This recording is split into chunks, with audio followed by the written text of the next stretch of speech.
ఇంకొక వరుస పెట్టాము రాజగోపురానికి. వర్క్ జరుగుతూ ఉంది. ఫస్ట్ ఒక లైన్ ఉండింది, తర్వాత ఇంకో లైన్ పెట్టాము మేము. చూడండి, ఫస్ట్ ఒక లైన్ పెట్టాము. ఇక్కడ సిమెంట్ పాలు పోస్తాము. చూడండి ఫ్రెండ్స్, వర్క్ చేస్తూ ఉండరు మా పిల్లకాయలు.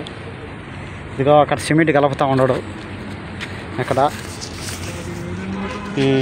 ఈ విధంగా మేము ఒక్కో స్టెప్ క్రేన్ సహాయంతో పెడతా ఉంటాం ఫ్రెండ్స్. మేము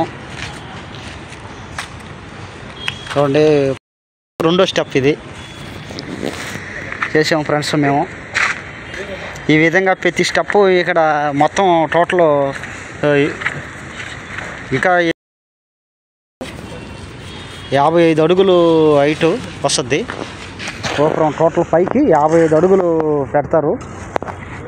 ఇది ఫ్రెండ్స్ మా వర్క్ మేము చేస్తూ ఉన్నాము. ఎండ లేదు, ఒక గాలి లేదు. అంటే దేవుడి పని కాబట్టి ఇష్టంగా మేము చేస్తూ ఉంటాం. ప్రతి ఒక్కరిని దేవుడి పని మేము ఎప్పుడు 22 ఇయర్స్ నుంచి దేవుడి వర్క్ చేస్తూ ఉన్నాం ఫ్రెండ్స్. ఫుల్గా ఈ గోపురం అయినాక నేను వీడియో పెడతాను ఫ్రెండ్స్. ఒక్కో స్టెప్ ఈ విధంగా పెడతా ఉంటాము క్రేన్ సహాయంతో. ఈ వీడియో మీకు నచ్చినట్లయితే ఒక లైక్ చేయండి ఫ్రెండ్స్. ఇక్కడ ఈ ఓల్లో సిమెంట్ పాలు పోస్తాము. సిమెంట్ పాలు పోస్తే మనకు బాగా స్ట్రాంగ్గా తెలుస్తుంది ఫ్రెండ్స్. ఒక్కొక్క దగ్గర ప్రతి జాయింట్కి ఒక ఓలు అనేది పెట్టి దాంట్లో సిమెంట్ పాలు పోస్తాము. ఓకే ఫ్రెండ్స్, ఇక్కడ దేవుడు, ఇక్కడ దేవాలయము, ఇక్కడ రాజగోపురం కడతా ఉన్నాము. న్యూ టెంపుల్ ఇది.